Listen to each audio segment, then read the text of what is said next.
Hello friends, అందరూ ఎలా ఉన్నారు? Sorry for the late video. Morning నుండి టెన్షన్ వేరే పనుల్లో బిజీగా ఉంటుండే ఈలోనే రాజసాబ్ నుండి టీజర్ వచ్చేసింది, గ్లిమ్స్ వచ్చేసింది, వామ సాంగ్ వచ్చేసింది. ఎలా మన సబ్స్క్రైబర్స్ అందరూ ఎదురు చూస్తున్నారు వీడియో ఎప్పుడు చేయాలని చెప్పి నేనైతే ఎగ్జాక్ట్లీ ఒక 20 minutes బ్యాక్ మొబైల్ అయితే చూడడం జరిగింది. అమ్మాయి అనుకున్నాను, ఎందుకంటే ఏ విధమైనటువంటి టీజర్ రాలేదు, ఏ విధమైనటువంటి ట్రైలర్ రాలేదు, ఏ విధమైనటువంటి సాంగ్ కూడా రాలేదు.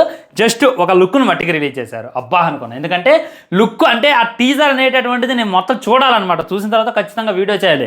వీడియో చేయకుండా లేట్గా చేసిన అనుకోండి, నాకైతే ఇంట్రెస్ట్ అనేటటువంటిది దొబ్బిద్ది. అందుకే అమ్మయ్య అనుకున్న లుక్ అయితే అదిరిపోయింది. మొట్టమొదట అబ్బబ్బబ్బా నాకైతే ఈ డైలాగ్ గుర్తొచ్చింది అనమాట. మన చిరంజీవి గారిదే ఇందు వదన సుందర కథన వావ్ అనేటటువంటి డైలాగ్ అయితే ఖచ్చితంగా గుర్తొస్తుంది. ఇదే అనిపించింది అనమాట అందరికీ. సో మీకు ఏ విధంగా అనిపించింది అనేటటువంటిది కూడా డెఫినెట్గా కింద కామెంట్ చేయండి. మొట్టమొదట వింటేజ్ ప్రభాస్ ఈజ్ బ్యాక్ అనేటటువంటి ఫీలింగ్ ఖచ్చితంగా కలుగుతుంది అనమాట. వింటేజ్ ప్రభాస్ అని ఎందుకన్నా అంటే రీసెంట్గా మనం చూస్తూనే ఉన్నాం, బాలీవుడ్ వాళ్ళు ప్రభాస్ అని ఏం చేయలేక, ప్రభాస్ సినిమాల్ని ఏం చేయలేక, ప్రభాస్ మార్కెట్ని ఏం చేయలేక, ప్రభాస్ స్టార్డమ్ని ఎంటెక్ కూడా వేయలేక ప్రభాస్ లుక్స్ని ట్రోల్ చేయడం మొదలుపెట్టారు.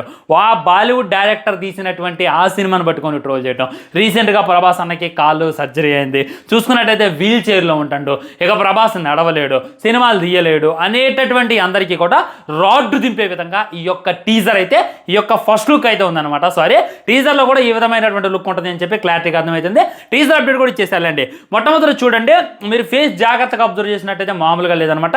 ఈ సినిమాకు తగ్గట్టు తన యొక్క గెటప్ ఉంది అని చెప్పి క్లారిటీగా అర్థమవుతుంది. ఇంకోటి ఏంటంటే ఫుల్ బాడీ అనమాట, అంటే మొత్తం ఫిట్నెస్గా ఉండనమాట. మంచి ఫిట్గా అయితే కనపడుతుండు. ఆ బనియన్ అయినా, లైక్ కింద తీసుకున్నటువంటి ఆ ఇదైనా, షూస్ అయినా అన్నీ కూడా నెక్స్ట్ లెవెల్ కనపడుతున్నాయి. వింటేజ్ ప్రభాస్ ఈస్ బ్యాక్ అనేటటువంటి ఫీలింగ్ కలిగింది. చాలా బాగున్నాడు, చూడగానే ఇంకా చూడబోతుంది అనమాట. నిన్న రాత్రి ఎగ్జాక్ట్లీ 12 గంటలకి ఇగో ఈ రాజసాబ్ టీం వాళ్ళు ఈ విధంగా అయితే పోస్ట్ చేయడం జరిగింది. పోస్ట్ చేయడంతో కింద ఒక ప్రభాస్ అభిమాని దయ్యాలు మింగించుకునేటటువంటి టైంలో ఏంద్రా అని చెప్పి అడగంలోనే కింద వాళ్ళు ఏమన్నా రిప్లై ఇచ్చారు తెలుసా, ఇది దయ్యం సినిమా అనేరా, ఈ తెలివితో నువ్వు ఎలా బతుకుతావురా ఉంగ అని చెప్పి వాళ్ళైతే ట్విట్టర్లో అయితే రిప్లై ఇవ్వడం జరిగింది. కాబట్టి ఇక వాళ్ళ యొక్క కాన్ఫిడెన్స్ ఏంటి అని చెప్పి క్లారిటీగా అర్థమైతే ఇక దాంతో ఆ ట్విట్టర్లో దెంగించుకొని చాలు ఈ సినిమాలో కూడా ఈ మాత్రం కామెడీ ఉంటే మటుకు మేము ఫుల్గా ఎంజాయ్ చేస్తాం అనేటటువంటిది తానైతే తెలియజేస్తుండే. నాకైతే నెక్స్ట్ వాళ్ళు అనిపించింది అనమాట. వాళ్ళ యొక్క కామెడీ టైమింగ్ అంటే సినిమాలో కూడా ఇంతకు మించినటువంటి కామెడీ ఉంటుంది, ఇంతకు మించినటువంటి హర్రర్ సీన్లు ఉంటాయి అని చెప్పి క్లారిటీగా అర్థమవుతుంది. మొట్టమొదట మనీని పుట్టించిండు మన రాజసాబ్. చూసుకున్నట్లయితే తను ఒక మాంత్రికుల్లాగా తాంత్రికుల్లాగా అయితే కనపడుతుండు. ఐ థింక్ వాళ్ళ ఇంట్లోకి ఏదో దయ్యాలు వచ్చి ఉంటాయి, లేదా ఒక దయ్యాన్ని చంపాలి అని చెప్పి వేరే వాళ్ళు ఆఫర్ చేసి ఉంటారు. ఆఫర్ చేయడంతో నీకు ఎంత డబ్బు కావాలంటే అంత డబ్బు ఇస్తారంటే నువ్వు నన్ను కొంటావురా అని చెప్పి ఈ విధంగా క్లాత్ గుంజగానే ఆ క్లాత్కి అయితే మంట అంటుకుంటుంది అనమాట. చూసుకున్నట్లయితే తన వెనక మనీ అయితే ఉంటుంది అనమాట. ఈ విధంగా తన దగ్గర కుప్పలాది డబ్బులు ఉంటాయి, కుప్పలాది అకౌంట్లో డబ్బులు అయితే ఉన్నాయి అనమాట. ఆ డబ్బును నువ్వు నాకు ఇచ్చేది ఎందుకు అని చెప్పి అక్కడ ఛాలెంజ్ చేయటం. ఆ ఫేస్లో ఆ యొక్క యాక్షన్ సీన్ అయినా, లైక్ ఆ కాన్ఫిడెన్స్ అయినా, ఆ యొక్క యూనిక్నెస్ అయినా చూస్తే క్లారిటీగా అర్థమవుతుంది. వెనకున్నటువంటి డబ్బు అంతా కూడా తనకి ఎంటికతో సమానం, కావాలంటే దాన్ని కాల్చి పడదెంగుతున్నాడు అనేటటువంటిది కూడా మనకైతే సింబాలిక్గా వివరించేటటువంటి ప్రయత్నం. అండ్ మహల్ని చూడండి, ఈ మహల్ని ఆల్రెడీ మనం టీజర్లో అయితే చూసామన్నమాట. నెక్స్ట్ లెవెల్ ఉంది, ఇందులో కూడా వేరే లెవెల్ ఉండబోతుంది అని చెప్పి క్లారిటీగా అర్థమవుతుంది. మొత్తం డబ్బులను అయితే తగలబెడుతుందంటే దానికి డబ్బులు అవసరం లేదు అని చెప్పి ఇంకా క్లారిటీగా అర్థమవుతుంది. అండ్ టీజర్ చూసుకున్నట్లయితే 16th జూన్ ఈ జూన్ అయితే రిలీజ్ చేస్తున్నారు. మీ అందరికీ తెలుసు, మా విజ్జుగాడు, మా ఆర్యన్ గాడు, వాడి బర్త్డే అనమాట 16th June.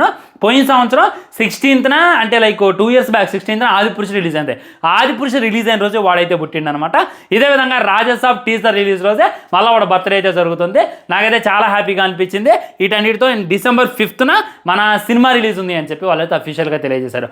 December 5th cinema అంటే December 3rd వైఫ్ బర్త్డే అనమాట.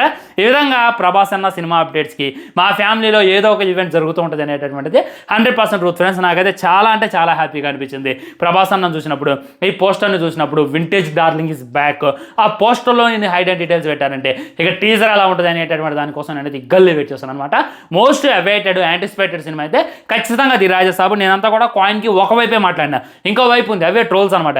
ఈ పోస్టర్ని చాలా మంది అయితే ట్రోల్ చేస్తున్నారు అనమాట. అదేంటి అనేటటువంటిది నెక్స్ట్ వీడియోలో వివరించేటటువంటి ప్రయత్నం చేస్తా.